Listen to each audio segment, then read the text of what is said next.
तो कभी सोचा है कि जब कोई गेंद फेंकी जाती है तो वो कहाँ जाकर गिरेगी, या एक तेज रफ्तार कार ब्रेक लगाने पर कितनी दूर जाके रुकेगी? आज हम गति के उन्हीं बुनियादी सिद्धांतों को समझेंगे जो इन सारे सवालों का जवाब देते हैं। तो असली सवाल ये है, क्या हम फिजिक्स की मदद से ये भविष्यवाणी कर सकते हैं कि कोई चलती हुई चीज 1 घंटे, 1 मिनट या बस 1 सेकंड बाद कहाँ होगी? चलिए मिलकर इस रहस्य को सुलझाते हैं। अपने सफर में हम 4 पड़ावों से गुजरेंगे। सबसे पहले हम देखेंगे कि मोशन को ग्राफ पर कैसे दिखाया जाता है। फिर हम कुछ जबरदस्त शॉर्टकट सीखेंगे जिन्हें सुवेट इक्वेशंस कहते हैं। उसके बाद हम अपना नजरिया बदलेंगे और समझेंगे कि गति असल में रिलेटिव कैसे होती है। और आखिर में इन सारे औजारों को इस्तेमाल करके कुछ असली दुनिया की पहेलियों को सुलझाएंगे। तो चलिए शुरू करते हैं अपने पहले पड़ाव से, गति में बदलाव को देखना। और इसे समझने के लिए हम इस्तेमाल करेंगे ग्राफ की एक सीधी सादी लेकिन बहुत दमदार भाषा का। इस त्वरण समय ग्राफ को एक कार के स्पीडोमीटर जैसा समझें, पर यह सिर्फ रफ्तार नहीं बताता, ये बताता है कि रफ्तार बदल कितनी तेजी से रही है। इसकी जो खड़ी लाइन है यानी वाई एक्सिस, वो हमें किसी भी पल में एक्सेलरेशन की सटीक वैल्यू देती है। अच्छा, अब देखते हैं कि इस ग्राफ को पढ़ते कैसे हैं। अगर एक सीधी सपाट लाइन है तो इसका मतलब है एक्सेलरेशन कांस्टेंट है, जैसे हाईवे पर कार की स्पीड लगातार बढ़ रही हो। अगर लाइन 0 पर है तो मतलब कोई एक्सेलरेशन नहीं है, ऑब्जेक्ट एक ही स्पीड से चल रहा है। और सबसे मजेदार बात, लाइन के नीचे का जो एरिया है वो हमें बताता है कि वेलोसिटी में टोटल कितना बदलाव आया है। ठीक है, तो अब जब हमने मोशन को देखना सीख लिया है तो चलिए अब बारी है अपने मैथमेटिकल टूलकिट को खोलने की। दूसरा भाग, कांस्टेंट एक्सेलरेशन टूलकिट। यहाँ हम फिजिक्स की कुछ सबसे काम की इक्वेशन से मिलेंगे जिन्हें प्यार से SVUAT इक्वेशंस कहा जाता है।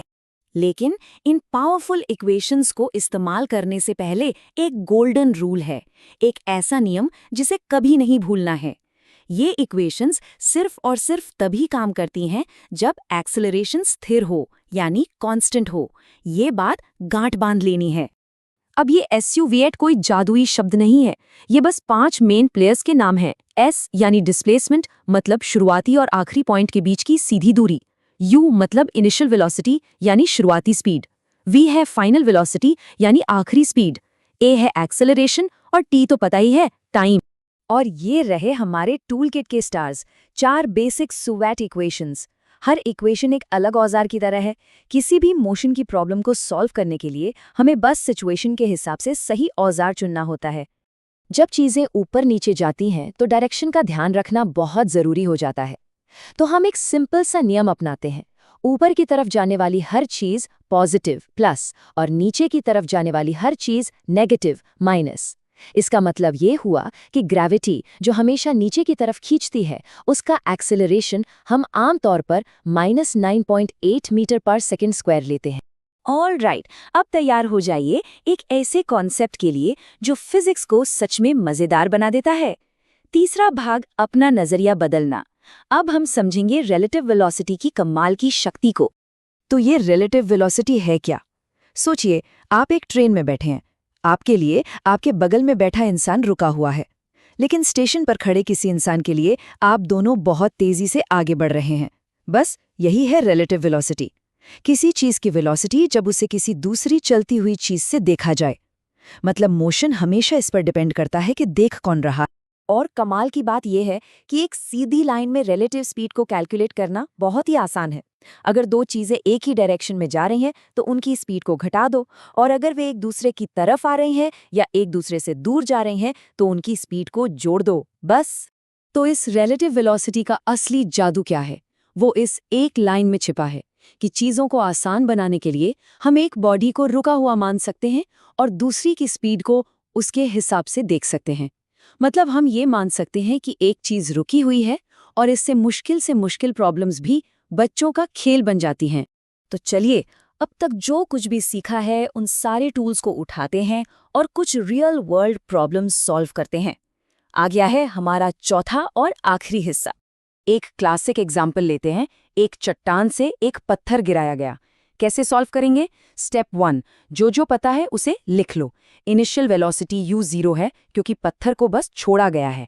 एक्सेलरेशन a ग्रेविटी की वजह से 9.8 है और टाइम t है 4 सेकंड। स्टेप 2, हमें निकालना क्या है? Final velocity v। स्टेप 3, सही इक्वेशन चुनो, v = u + at। और आखिरी स्टेप, वैल्यूज रखो और सॉल्व कर दो, और जवाब आता है 39.2 मीटर्स प्रति सेकंड। अब जब हमें पत्थर की फाइनल स्पीड पता चल गई है, तो ये भी पता लगा सकते हैं कि वो गिरा कितनी दूर से। अब हमें निकालना है s यानी डिस्प्लेसमेंट। हम अपनी जानी पहचानी वैल्यूज को अपडेट करते हैं और सबसे आसान इक्वेशन चुनते हैं, s = u + v / 2। जब हम इसे सॉल्व करते हैं तो हमें दूरी मिलती है 78.4 मीटर। ये एक डोमिनो इफेक्ट जैसा है, एक जवाब हमें अगले जवाब तक ले जाता है। अब एक ऐसा प्रिंसिपल जो शायद थोड़ा हैरान कर दे, खासकर जब हम 2 डायमेंशंस की बात करते हैं, जैसे नदी में तैरती नाव। एक कमाल का सिद्धांत है, जो मोशंस एक दूसरे के परपेंडिकुलर होते हैं वो एक दूसरे से पूरी तरह इंडिपेंडेंट होते हैं।